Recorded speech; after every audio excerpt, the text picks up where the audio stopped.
AI কি আপনার চাকরি নিয়ে নেবে, নাকি আপনি এমনভাবে নিজেকে গড়ে তুলবেন যাতে এআই আপনার জন্য কাজ করে?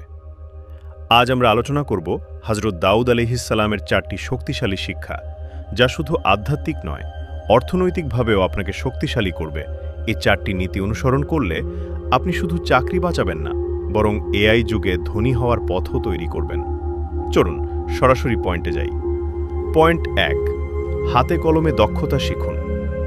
হযরত দাউদ আলাইহিসসালাম ছিলেন রাজা, কিন্তু তিনি নিজের হাতে লোহা গলিয়ে বর্ম ও তরবারি তৈরি করতেন। আর আজ এআই রিপোর্ট লিখতে পারে, ডিজাইন বানাতে পারে, কোড লিখতে পারে। কিন্তু একজন মানুষ যিনি বাস্তবে মেশিন বানাতে পারেন, কিছু তৈরি করতে পারেন, সমস্যার সমাধান করতে পারেন, তাকে সহজে সরানো যায় না।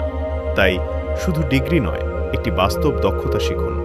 যেমন কোনো হাতের কাজ, টেকনিক্যাল কাজ, programming plus hardware, digital manufacturing বা যে কোনো উৎপাদনমূলক স্কিল। পয়েন্ট 2, একাধিক দক্ষতা ও আয়ের উৎস তৈরি করুন। আপনি কি জানেন, হযরত দাউদ আলাইহিসসালাম সকালে বিচারকের কাজ করতেন, দুপুরে রাজা হিসাবে রাজ্য পরিচালনা করতেন এবং রাতে কামার হিসাব কাজ করে নিজের হাতে লোহা পিটিয়ে ঢাল বানাতেন। একই ব্যক্তি, 3টি আলাদা ভূমিকা। আজকের ভাষায় বললে তিনি ছিলেন মাল্টি স্কিলড, মাল্টি ইনকাম ব্যক্তি। বর্তমান গবেষণা বলছে, যাদের একাধিক আয়ের উৎস আছে তারা অর্থনৈতিক সংকটে কম ক্ষতিগ্রস্ত হয়। এআই যদি একটি স্কিল নেয়, দ্বিতীয় স্কিল আপনাকে বাঁচাবে, তৃতীয় স্কিল আপনাকে ধনী করবে। বাংলাদেশে অনেকেই শুধু একটি ডিগ্রির উপর নির্ভর করে, কিন্তু এআই যুগে ডিগ্রি নয়, অ্যাডাপ্টেবিলিটি হবে বেঁচে থাকার চাবিকাঠি। তাই একাধিক স্কিল অর্জন করার চেষ্টা করুন।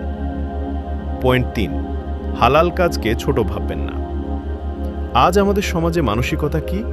এই কাজ ছোট, ওটা আমার লেভেলের নিচে। কিন্তু দাউদ আলাইহিসসালাম ছিলেন রাজা, তারপরও লোহা পিটিয়ে রুজি করতেন। তিনি শিখিয়েছেন, হালাল হলে কাজের মর্যাদা সমান। এই মানসিকতা আপনাকে মানসিকভাবে মুক্ত করবে। আপনি আর বেছে বেছে বসে থাকবেন না। এআই যুগে যারা টিকে থাকবে তারা ইগো ছেড়ে স্কিল ধরবে। তারা কাজ বেছে বসে থাকবে না। যা হালাল, যা উপকারী তা গ্রহণ করবে, কারণ অহংকার নয়, কর্মই ভবিষ্যৎ নির্ধারণ করবে। পয়েন্ট 4, সুযোগ এলে গ্রহণ করুন। নবী দাউদের সময় একদিন বৃষ্টি হচ্ছিল, কিন্তু সেটা ছিল সোনার বৃষ্টি। নবী দাউদ সবার সাথে সোনা তুলছিলেন। লোকেরা বলল, আপনি তো অনেক ধনী, তবে কেন সোনা তুলছেন? তিনি বললেন, আল্লাহ যে রহমত পাঠিয়েছেন তা কি আমি নেব না? এই শিক্ষাটা গভীর। এআই যুগে নতুন সুযোগ আসবে, নতুন টেকনোলজি, নতুন ব্যবসা, নতুন স্কিল। অনেকে বলবে, এগুলো আমাদের জন্য না, এআই শিখে কি হবে, এই বয়সে আর পারবো না। কিন্তু মনে রাখবেন, রিজিক মানে শুধু টাকা নয়, জ্ঞানও রিজিক, স্কিলও রিজিক, সুযোগও রিজিক। যা হালাল, যা উপকারী তা গ্রহণ করতে লজ্জা নয়। এআই যুগে ধনী হতে চাইলে একটা ডিগ্রি নয়, একটা স্কিল নয়, একটা মানসিকতা দরকার।